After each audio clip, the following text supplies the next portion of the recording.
Good morning. It's Wednesday, October 30th, 2019, and we're here in the Senator Hearing Room, 555 Court Street Northeast in Salem for our weekly Board of Commissioners meeting. It's a little bit late, 9:02 by this clock, actually by 2 o'clock, but that doesn't matter. We start our meeting with the Pledge of Allegiance, so please join. I pledge allegiance to the flag of the United States of America and to the republic for which it stands, one nation, under God, indivisible, with liberty and justice for all. Great. All right, as usual, we start with public comment. We have one person signed up, Kathy Rogers. There you are. If you'd come over to the side there and tell us what you'd like to.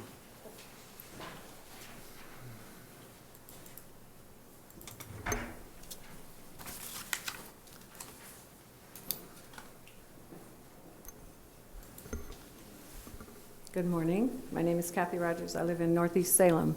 I've been in several times testifying against backyard beekeeping, and I know that you're prepared to do some final adoptions today on 5 and 6 on the agenda. I just had to have one more opportunity to say something that I support mason bees in backyards. I do not support honeybees. Honeybees have been not allowed in residential neighborhoods, and that's where I don't support them. Sometimes I don't have all my thoughts together real well. I'm a new testifier, but I have a lot to say. Honeybees just don't belong in residential neighborhoods. What I did find out when I did some research was that a low estimate of the amount of bees in a hive, which I asked several meetings ago, no one had an answer, is about 40,000 to 50,000 honeybees in one hive, times 5 or 7 hives that you're allowing. I'm going to low ball that too at about 250,000 honeybees potentially in a neighbor's backyard. I think that's egregious in a residential neighborhood. When I said that to my neighbors, who I have been back out numerous times to talk to them, they like the idea of honeybees, the majority of them, but not those kind of numbers. And I wasn't aware that's what we would have to potentially deal with. When I went to the 820 Planning Commission vote on this before it came to you, there was one gentleman, one commissioner, who spoke to the issue of people and bees together mixed in a residential neighborhood, and he actually voted against the final vote. There were 2 votes there. Which I appreciate. I don't know who those folks are and cannot remember their names. I would suggest when the code is written, if it isn't already, that yard size restrictions need to be applied. Salem and some of these areas, even where I'm at, I have a 1/4 of an acre piece of property, and if I did the 25-foot setback, that puts those beehives right at my back door. Side yards are very small there, although these are big pieces of property. They're about 10 feet wide, and you want to allow them on side yards as well, which means to me, my side yard is inoperable if my neighbor has beehives set up on their 10 feet. I just think we're considering the bees and the beekeepers, and we're not considering the people that live in these neighborhoods. What I didn't I'll just go ahead and say I didn't appreciate what the beekeepers have to say. They're very dismissive of anyone who has allergies. I spoke of one that I had, and a gentleman came right up and said, your swollen arm from a bee sting was not an allergic reaction. They dismiss everything, and that's my main intent here is there's a lot of people with allergies. There are people in my neighborhood that have it. And I just think that's what needs to be considered. This needs to be limited. Maybe, because you're probably going forward with it, I'm realistic, maybe 2 beehives. But if I had 2 beehives on either side of me and my neighbor, I would be unhappy. I would be very unhappy because there's children. There's a lot of risk there. And that's why bees have always been kept out of residential neighborhoods until this year in Salem and now Marion County residential neighborhoods. Just as a reference, you allowed chickens in backyards. I didn't say a thing about it. I thought, well, okay. But as I got to talk to the neighbors who have them, they have a terrible problem with rats. With chickens, go rats. So then you're bringing rats into my neighborhood that haven't been there before because 1 or 2 or 3 people want to have chickens in the backyard. I'm just saying honeybees have a potential for a catastrophe with someone with allergies and changing the livability of our neighborhood should they come into our yard. And they do come in my yard already.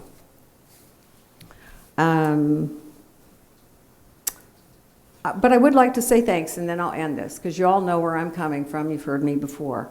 I'd like to thank the neighbor who is a beekeeper, who lives in my neighborhood now. He's new to that area, but he keeps his bees out in the country. He came from Silverton and moved to Salem. He said he wouldn't put them in his own neighborhood. He belongs to the Mid-Willamette Beekeepers Association, whichever group that is. And he said he wouldn't put them in his backyard because of allergic reactions to the neighbors. I appreciate that. That's someone who at least thinks beyond his own beekeeping. The man that was on the planning commission that voted against this and actually brought up the issue of people combined with this many honeybees, I appreciate him. And the last meeting that we had with the public hearing, with the new beekeeper, her name I believe was Kathy, and she said in her yard, in her house, she has 2 EpiPens that she keeps on file or in her house in case someone is stung by the bees in her backyard. That's consideration for the people, and that's what I'm asking for. It doesn't stop the problem, but those are 3 people that I heard that I have a lot of respect for. The rest of this discussion has been about bees, and the beekeepers come out in full force. I understand that, and but I've talked to a lot of people, and I think if you go forward with this, you need to have some restrictions on what's allowed, how many are allowed, because the odds are something's going to happen. If you have 250,000 bees within 3 or 4 houses, they're not going to stay in the 1 yard. I mean, it doesn't stand to reason. That's my point. And I don't think all of the rest of us in a neighborhood should be subjected to those who want to have this as a hobby. The other thing I want to say is they want to sell their honey. That's clearly obvious. Each hive apparently makes about 40 pounds of honey. Okay. Don't sell it in the neighborhoods. That's what I'm saying. We don't need more congestion, more businesses coming into our residential neighborhoods. We bought into residential neighborhoods. This is a beautiful neighborhood where I live. It's changing daily by some of these things that are happening. So you wonder, why did I buy there? Where can I move to now? It's not fair to everyone else. That's all I have to say. All right, thank you. Thank you. Mm-hmm. Thank you for letting me speak. All right, consent calendar. All right, Mr. Chair, I move that we adopt a consent calendar. Under Clerk's Office, approve an order appointing Bob Riggy as chairperson and Jennifer Sasaki to the chairperson's pool, and Paul Allen, Gerald Bauman, Jack Yarborough, Micah Moskowitz to the non-office holding pool for the Marion County Board of Property Tax Appeals, with terms ending June 30th, 2020. Under Finance, approve a quitclaim deed approving the private sale of tax ID number R349294 for .6 acres located in Salem, Oregon. Under Health and Human Services, approve an order reappointing Deborah Giard and Daryl Thomas to the Local Alcohol and Drug Planning Committee, with terms ending June 30th, 2021. Under Public Works, approve Amendment Number 1 to the Intergovernmental Agreement with the Oregon Department of Transportation to add $289,500 for a total of $294,500 for right-of-way services related to bicycle and pedestrian improvements for Hayesville Drive from Northeast Portland Road to Furr Street. Okay, I'll second the motion. Any further discussion? Hearing none, all in favor say aye. Aye. Aye, motion passes. We have 6 items on action this morning. The first is under Business Services. We consider approval of the ratification of the Marion County Law Enforcement Association Collective Bargaining Agreement. Colleen Coons Chaffins, Sheriff Joe Cast, Under Sheriff Jeff Wood, and Jeff. You're not going to be part of this. All right. Good morning. Good Colleen, morning. you look like you're ready to start. Go ahead. Good morning, Colleen Kunz-Chafins for the record. And Joe Cass. So today we're here for you to consider the ratification of our MCLEA, our Marion County Law Enforcement Association's collective bargaining agreement. It's a tentative agreement until you approve it, and it was reached with Marion County Law Enforcement on September 6th, and members of this association have ratified it on October 25th. We have some approximate costs for this, which in total go to about $2.1 million, and there's a whole list of them. If you want me to go through them, I can. So today, we're here to recommend that you would ratify this so that we can get all of the actions taken that we're asked to take. You have a red line version with you, and I'm happy to go through that with you if you want me to. On the other hand, I have all my notes. I can just go through it. So I can go through each one just so you have a preference of what's going through. Colleen, we've been through it pretty seriously, but if you could do highlights for the Sure. public's sake, that's Okay. what I'd look for. That's what I wanted to check. Thank you. This bargaining agreement is actually a 3-year agreement. There are also items that are considered letters of agreement that I'll talk about. A lot of things were in some way basically cleanup language or things that just need to be cleaned up language-wise. Some sections were moved to make sure that they comported with other areas of that same article. So for example, in Article 5, we moved some sections, Section 4, Section 6, and Section 9, updating some letters of reference or letters of agreement, but we also updated and just did some housekeeping on some of those items. Article 7 was some cleanup language. Article 12 was the health and welfare retirement benefits. We'll get a little more into that in a minute, but what we did is we added clarifying language. We removed the name of the health insurance plans. We don't like to have them in there for specific reasons, so we clarified the language by saying the parties recognize that the county may change insurance carriers, administrators, or benefit plan provided the benefits are at the benefit levels currently offered. So we changed that language, taking out the name of the carriers because those carriers could change on an annual basis. We did a wage adjustment on Article 13, 2.25 COLA for 2019, which is retroactive to July 1st, 2.5 COLA cost of living adjustment to 2020, and a 2% COLA for the first full pay period of July 2021. In Article 14, there are some pay administration corrections and or, not corrections, but some changes for field training officer and instructor pay, basically giving them a 5% differential for all the work that they do. Corrections nurse was cleaning up some language there. We did do a change on some canine officers, and I'm going to let the sheriff speak to that if you'd like to. Basically, we changed it from 3 point some hours every 2 weeks of overtime, and we changed it to 4 hours of straight time each week. That is either straight time pay or they get to be released from work 4 hours early each week. Could be an hour a day or whatever that totals at 4 hours. So any one or the other of those, not both together. We also did some detective pay cleanup language and nurse shift differential, and then we also gave a shift differential to the support services technicians. There are different hours and different locations that they work at. So 75 cents per hour between the hours of 6 p.m. and 11:59, and then $1 per hour for hours worked between 12 a.m. and 5:59 a.m. Article 20 in overtime was really some cleanup language, and only in Section 8 we increased the compensatory time from 48 hours to 60 hours. There were some Article 27 discipline and discharge. We had some cleanup and investigation notes. If the employee isn't available, then the association would be notified of any allegations.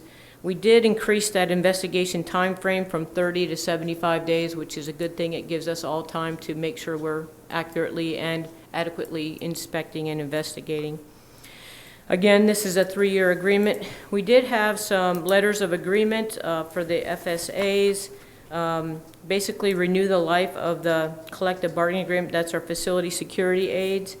applies to jail deputies and FSAs who work the same schedule. We talked about bidding vacation slots and how those are done, and the union pretty much takes care of that vacation bidding shift. We also we renewed a holiday pay for certain employees who work a 410 schedule. We also did an office specialist and a sheriff's office record specialist assessments. We're agreeing to a desk audit for the office specialist too, and we'll be looking at a record specialist classification as well.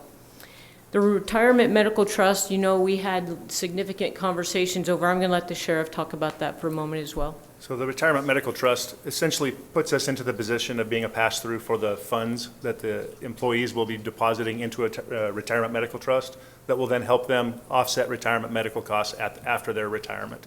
There's some vesting and stuff that has to be done through that company. It really has nothing to do with the county, except that we have to funnel the money through from their paycheck into this trust. The county doesn't hold any responsibility for the funding of that kind of, or anything that happens with the company that runs the trust either.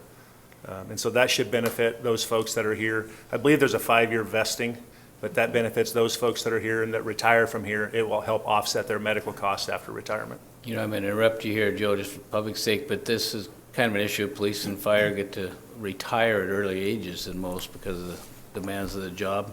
Correct. So that becomes problematic of how to maintain insurance coverage until Medicare age. So I'm sure that's an important issue with them, and I'm glad we have a way to help deal with it. Thank you. Yep. We have a little bit of work to do on it just from an administrative standpoint. The county shouldn't be incurring any costs, but they could. There's a lot of administrative stuff in our system, in Oracle and in our FIMS, in our financial things that we may have to adjust. So we'll have to be working with the union on certain of those aspects, but we'll get those rolled out. Great. We have to get more clarification on PORAC and the trust and what does that all mean. So we have some, not that it's not going to go forward, it will, but we have some time to get that in place. We have about 5 other letters of agreement, shift trading, tuition assistance, vacation time conversion to divert compensation, voluntary ORPAT, which is their training, testing, and the sheriff's office workers' compensation wage continuation. Those were all renewed as they stood. We didn't make any changes with those. And that's pretty much the contract and what we did. What I do want to talk about real quick is just the people who made this happen, namely you sitting up there, but also Sheriff Cast, Under Sheriff Wood, Alicia, thank you so much for all the work you did, awesome, and Angelique, who is my right arm, who I couldn't do without, and just a number of people also on the team, just the lieutenants and sheriffs, but also the members of the association who helped us get there. So I just wanted to not fail to mention them. And of course, last but not least, Jane Vedo, who really helped us get through this, and Lisa Vickery from Fisher Phillips, who helped us get through this. So thank you. Yes. Sheriff? Yes. And Todd also, Todd Lyons. Todd Lyons, sorry. Lisa Vickery is the other one, sorry, my bad. That's okay. Just this portion of the sheriff's office, this is a large portion. MCLEA is the largest portion of the sheriff's office as far as members. There's 237 member positions that I think we currently have 10 or 12 vacancies right now out of the 360 some members of the sheriff's office. So this is probably the largest group of people within the sheriff's office that's going to be affected by this. It was a big, long process, and it was like she said, we appreciate the work that everybody put into it from the association side as well as the county side. It took a lot of effort to get through to the 3-year contract, so appreciate everybody's time on that. Great. You know, just to follow up on that, I was going to mention, I want to thank everybody involved too for their work and thought, and I know the time. But again, for the public's sake, it's really important. Police officers, corrections officers are really important. It's really a competitive market, so we have to be competitive in terms, for recruitment and even retention of our people, and I hope that this accomplishes that, and I think it will.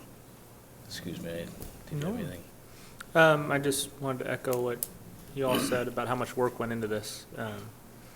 This was my first go around on this type of a bargaining thing, and kind of opened my eyes to how hard it is to come to an agreement that works for everybody. And I also been doing a number of ride-alongs with the sheriff's deputies and just learning more about the work that they do to protect our community and how much they sacrifice to make that happen. And so I think it's right that we take care of them as best as we're able to. And I think that's where it gets tricky, is there's only a finite amount of resources. And so we have to sort of do the best that we can with. Yeah, and we already give everything to the sheriff's department, you know that. Well, we do, that's a fact. And so anyway, I saw the I don't know what you want to call it, the deal trying to be hashed out, and I know how hard you guys worked, and I just really appreciate the work that you did. Thank you. Thank you. All right, a motion for approval, please. Mr. Chair, I move that we approve the ratification of the Marion County Law Enforcement Association Collective Bargaining Agreement. And I'll second it. Any further discussion? Hearing none, all in favor say aye. Aye. Aye, motion passes. Thank you again. Thank you. All right, our next item's under Health and Human Services. We consider approval of an order appointing Shelley Day to the Intellectual and Developmental Disabilities Advisory Committee with a term ending December 31st, 2023. Carissa Neufeld and Corey Milkey, if I'll say that right. Close. Good morning. Good morning, Commissioners. For the record, I'm Carissa Neufeld. I'm the Human Services Division Director for the Marion County Health and Human Services Department. And this morning, I'm pleased to be before you to present our recommendation for a new IDD Advisory Committee membership, Shelley Day, and Corey Milkey, who is our IDD Advisory Committee Chair. Unfortunately, I just heard was in a car accident. What? I'm not sure if it was yesterday or early this morning, but anyways, she has other things to attend to, so unfortunately couldn't be here. So as you are all familiar with the advisory committee, we have 12 membership slots, and Shelley is here to fill one of our family member positions. And if you had a chance to read her application, she has a nice balance of professional and personal experience. You may remember I brought Shelley back in the spring for our IDD Awareness Month as well, along with her son. And so we're just really delighted that Shelley will be able to bring her perspective to the advisory committee if you approve her. All right, Shelley, you got anything to say? No, I'm just really looking forward to participating in this and trying to help increase awareness and do whatever I can for the community and just, try to do things so that the world can have a voice when maybe it doesn't have a voice. So. I'm not trying to put you on the spot, but is there anything particular that you could see to add or institute or anything? I think there's a possibility for some better communication, I think, out there. And I think that that people with disabilities have so many gifts to offer. And I think that there's a possibility for all of us to understand that in a greater way. And if you've ever been touched by someone with a disability, as some of you have, I know, you know that already. And I think that the world needs to enjoy that a little more. So I think that with this group we can accomplish that. So I hope to help in that way.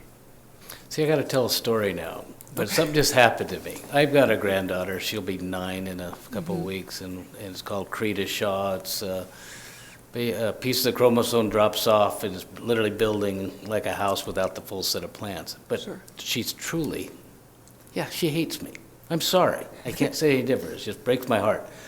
But her mother had trouble about 3 weeks ago, and normally my wife goes to cover for her. Sure. And she moved to Happy Valley, which makes it a little harder instead of right in Sublimity. But so I got the call, hey, Grampy, we need help now, can you? And I said, well, I will, but I know what a disaster. But for some reason, I don't know if she just knew it was in really the pinch. I'm saying I get sad. But open up the door, expect her to start crying like she does. It was just the happiest. Oh, Grampy, just, where that came from, I don't know. But Yeah, I that just- was your moment. Yeah. Good for you. Yeah, it could have been a disaster, but it was special. Anyway, that's off the subject, but I thought of it. It's fabulous. One of my most important experiences in my life was working with folks who are disabled. When I was in high school, we had mandatory service hours, and I was 15 and resentful and Yeah. arrogant and selfish and all the things I'm ashamed of. And so I thought it was really stupid that I had to do these community service hours. And I wanted to get them all done at once. And so I signed up for Camp Easter Seals because I could get it done in a week.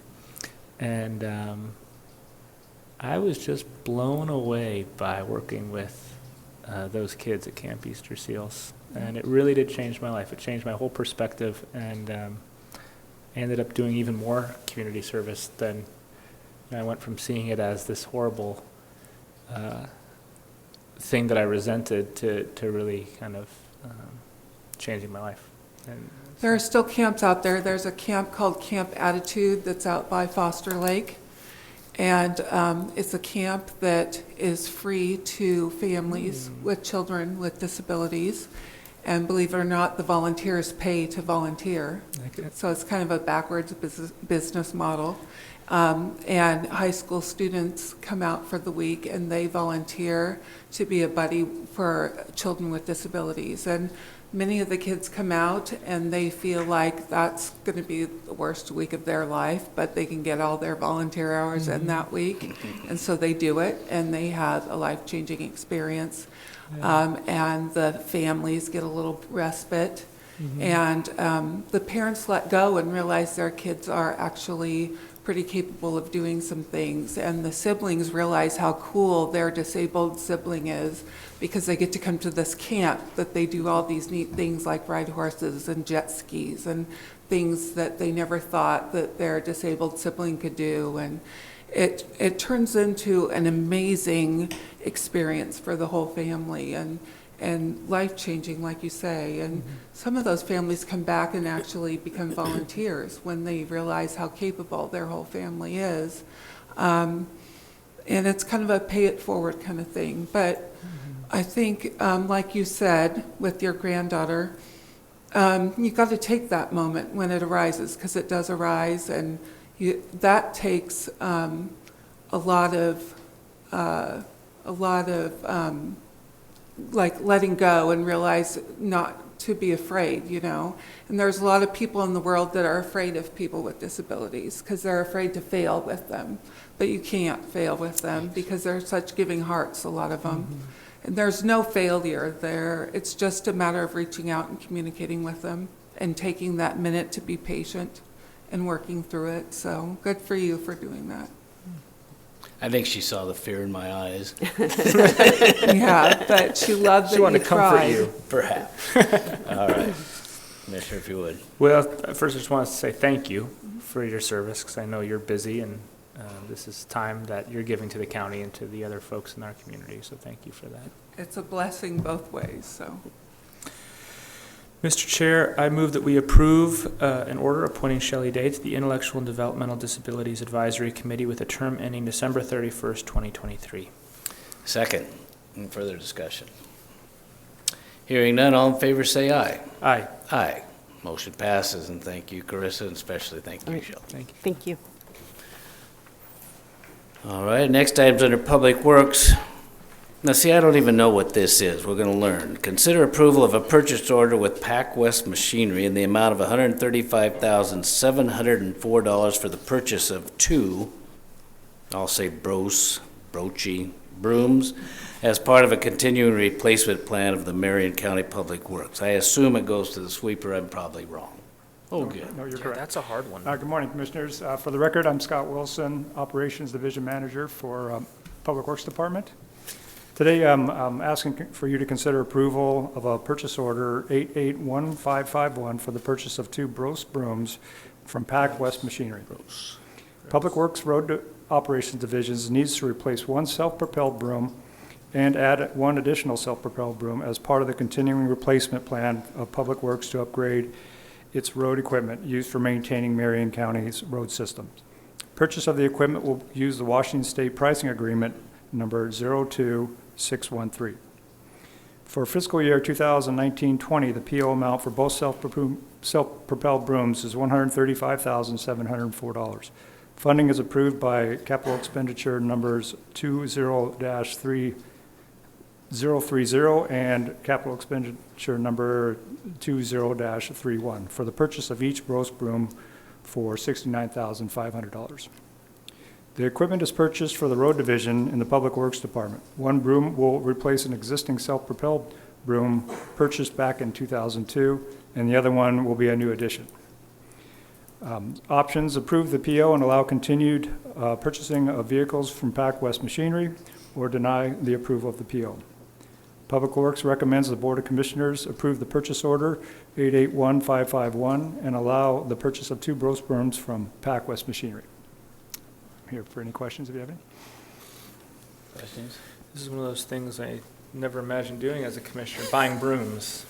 But can you tell me about these brooms? What do they do? Yeah, they should have pictures involved for us. That would have been That would helpful. help, yeah. Yeah, they're a self-propelled broom where the operator is in an enclosed cab, and they're used for roadside cleanup. We primarily use them for our chip seal projects that we do. It brooms off the aggregate off the side of the road. Also to help clean the shoulders for our shoulder line striping and any kind of storm debris, any events that we may have. It helps expedite some of the cleanup on those. So it's basically a motorized, self-propelled little vehicle there with the brooms underneath the operator, and you can adjust the angle of the brooms. And it's also airtight cab to where it does not allow any of the dust or anything to get with the operator.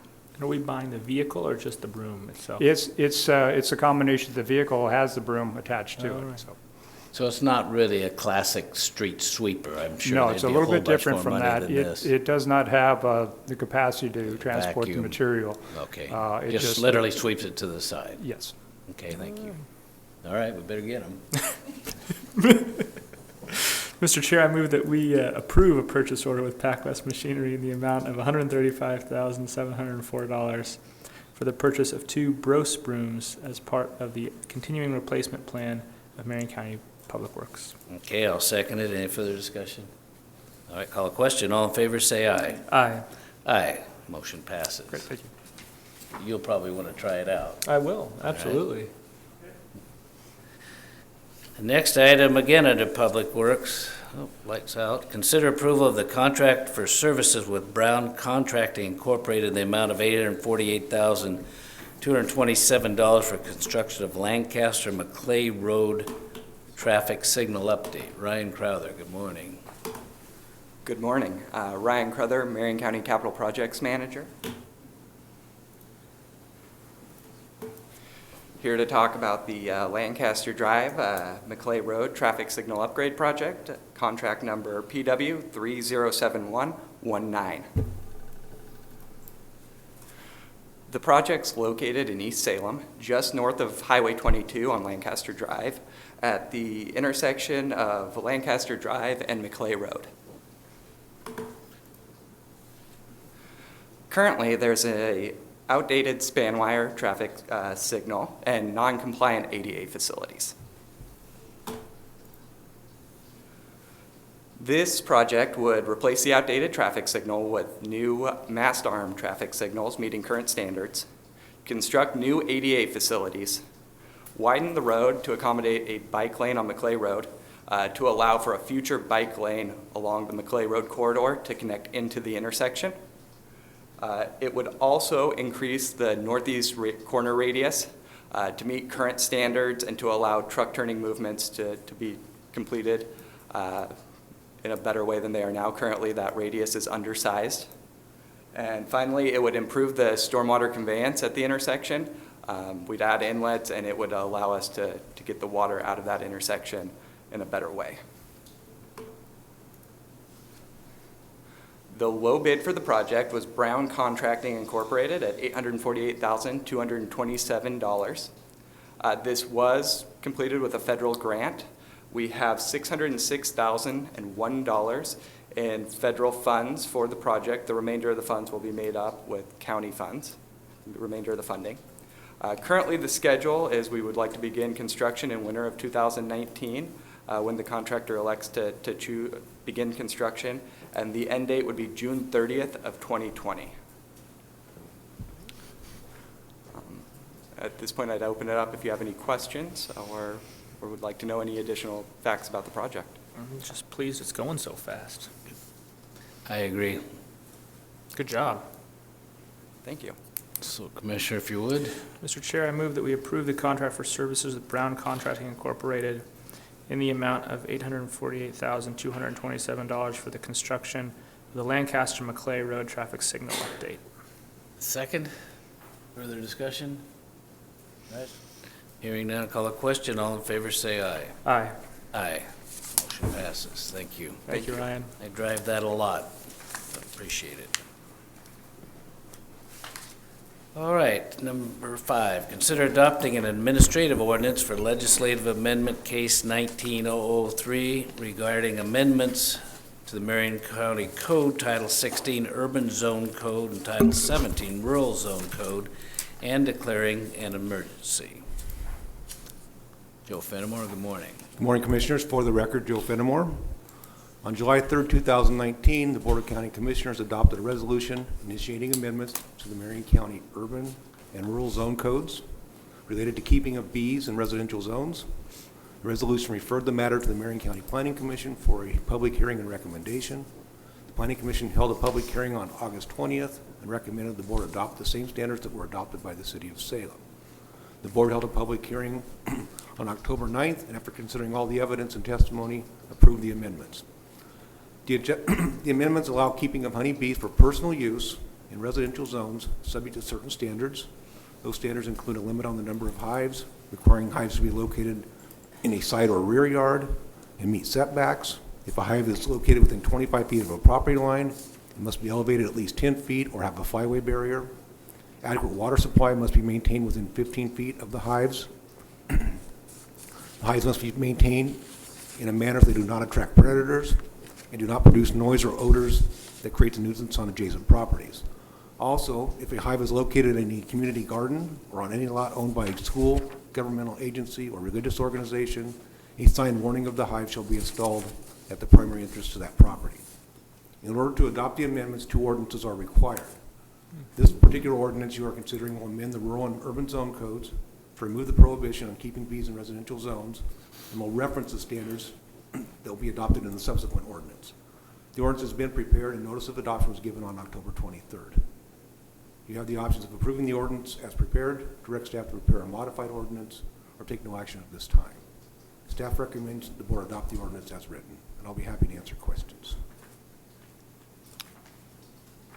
Do you have some questions, Jane? I think, did you take this out of order? Did you read the?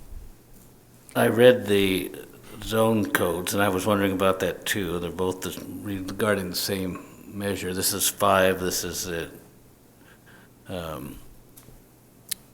urban and rural code. That is what you described, Correct. Joe. Okay. Okay. I was wondering too. But they go together. They go together, Okay. yes. All right.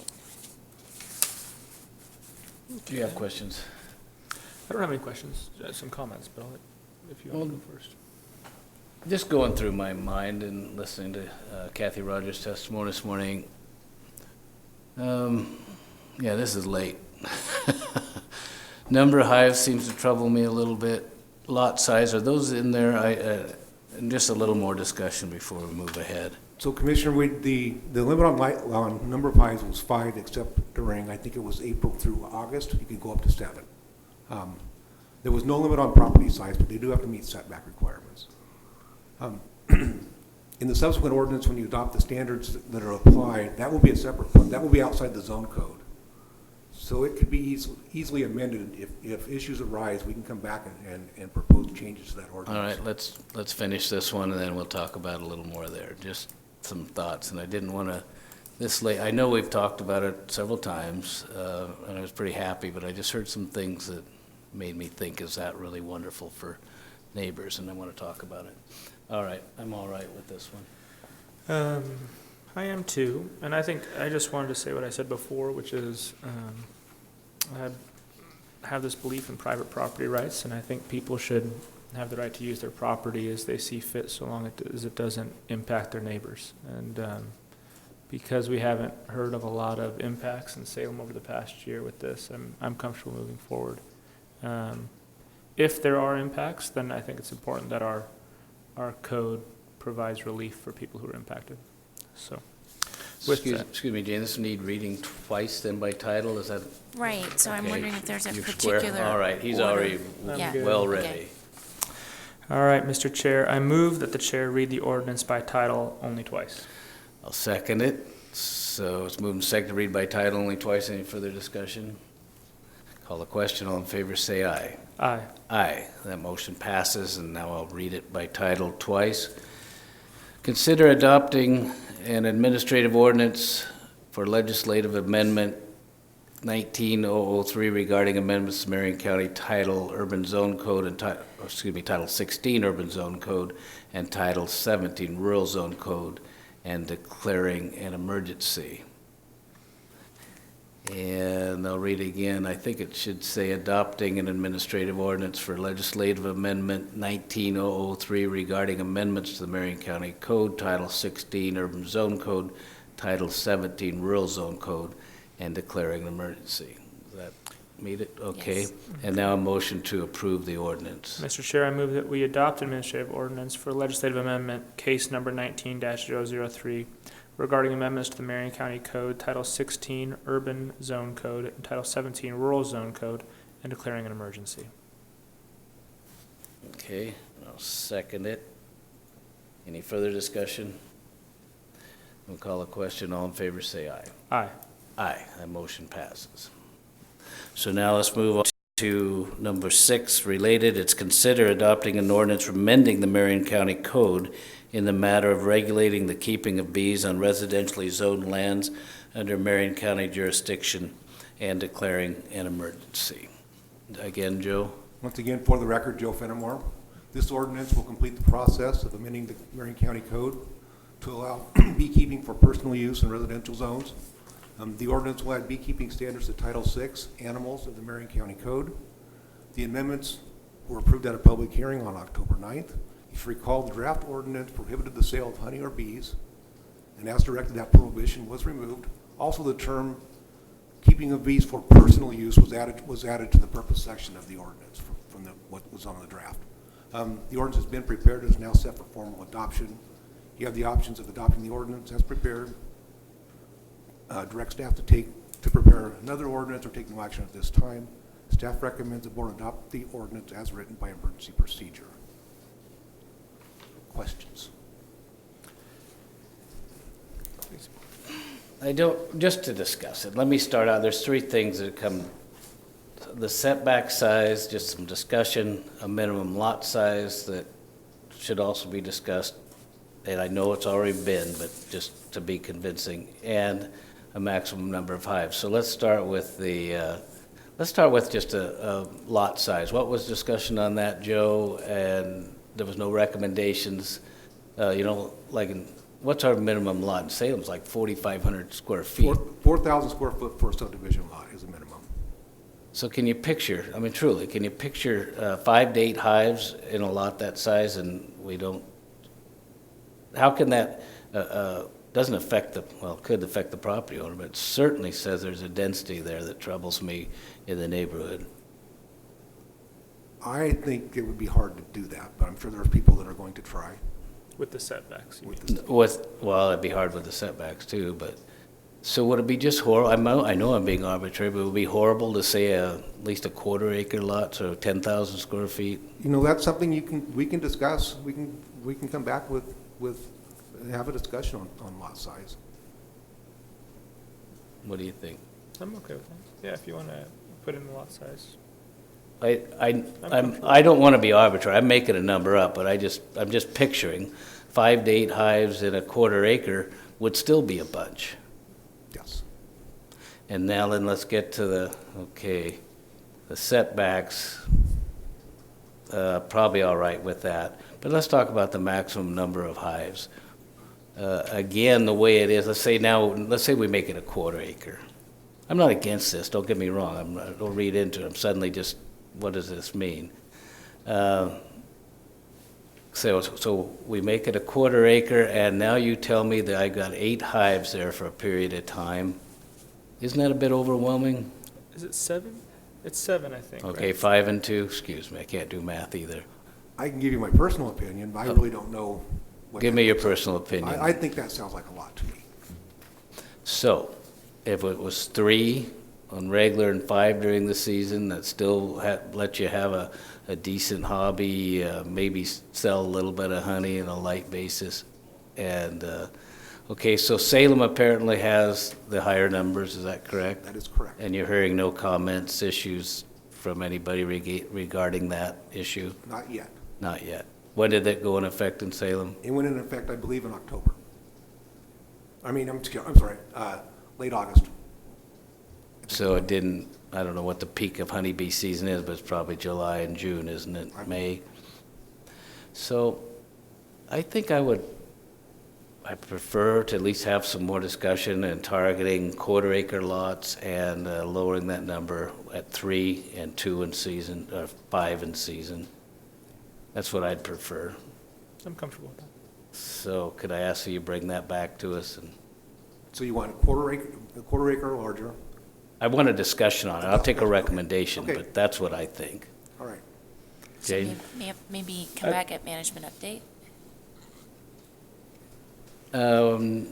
For discussion, absolutely, that'd be just perfect, and then we can finalize an ordinance. And again, it's not huge seasonal right now, I suspect. People get hives in place, so if you would bring some recommendations to management update, and then we'll work on the ordinance after that discussion. That'd be great. You agree? I do. Do you want to table this next one then, or do you want to approve this and then? I want to table it essentially Yeah. until we Okay. are ready to adopt an ordinance that meets these concerns. Okay? Okay. Wonderful, thank you. Thank you, Joe. Okay. All right, that is the end of our scheduled items. Only thing left is to read the places we'll be together in coming week, noting one change, if you would, Commissioner. Okay. Do you know what the change is? Yes, it's about the Woodburn meeting Woodburn on the meeting. Okay. 6th. So today is October 30th. It's 9 a.m. We're in board session in the Senator Hearing Room on the first floor of 555 Court Street Northeast in Salem. At 1 o'clock this afternoon, we have the Marion County Extension 4-H Service District meeting located in the Silverton Conference Room on the 5th floor of this building, 555 Court Street Northeast in Salem. On November 5th, Tuesday, 8:30 in the morning, we have calendar review located in the Silverton Conference Room on the 5th floor of this building, 555 Court Street Northeast in Salem. On Tuesday, November 5th, at 9 in the morning, we have management update located in the Silverton Conference Room on the 5th floor of this building, 555 Court Street Northeast in Salem. On Wednesday, November 6th, we have board session located in the Senator Hearing Room on the first floor of this building, 555 Court Street Northeast in Salem. It's at 9 a.m. And then on Wednesday, November 6th at noon, we have the Woodburn Marion County meeting, and this is a location change to Casa Marquez at 555 Front Street in Woodburn. All right, thank you. Anything else you'd like to talk about? No. Well, there was some big news in the paper this morning. I'm not trying to get that. I read that that Mr. Chair is not going to be running for re-election. Yeah, and you see how I run a meeting, it's probably a good idea. Well, we're Yeah. gonna. Commissioner Cameron's watching, looking for perfection, I know he Is is. he? And he didn't see it this morning, so. He would text you, but I don't know that your phone accepts text messages. Oh, I have a new phone. No, I'm not making this up, I have to show you, I'm so happy. Where is it? No, you could still get a brand new, Flip phone, just like that. Yes. Look at that. Yeah, yeah. The good news is it doesn't sync your contacts. So when you're bored, you can manually put your contacts into I the did new it all phone. last night. I'm not making this up. I have a little soreness on my, there's like 500 of them. Yeah. And I tried to put a message to Joe this morning, but I apparently have your landline plugged in. Isn't that terrible? So you didn't get any warning. Well, there you go. Anyway, Well, thank you for your service. well, it's still I time know, to we go. got we've got another good year ahead of us. Yeah. Yeah, I'm looking forward to it all. I just still marvel, and we've talked about it some, how time, 16 years, I can't account for it. But I look ahead 13 months, I don't know if I can make it. You will. So I don't know how that goes. But we have some big issues. The jail will be a big issue. Certainly, I'm going to say it my Garbage. way, protecting the garbage burner. So important to us. So there's certainly things to work on this year, and I'm looking forward to that. And I trust that you'll fix them before you leave. You won't just No, I dump them on us. kind of like to leave you with a decision point. Anyway, anything else this morning? Halloween? Tomorrow. So do you take them out or not? Yeah. Who yeah. stays at the house? It's a then? family deal. We just stick the bowl out. Yeah, people can You take as shouldn't much have told candy me as they that. want. Yeah, I know. I know. What You're gonna show up. There's gonna be no candy for anybody else. what kind do you put out? Well, I'm partial to Twix and Kit Kats and Milky Ways and what's that one? Three Musketeers. I really like the Three Yeah. Musketeers. And you're safe for me anyway. It's good. All right, I'm ready to be done, so let's call this meeting adjourned.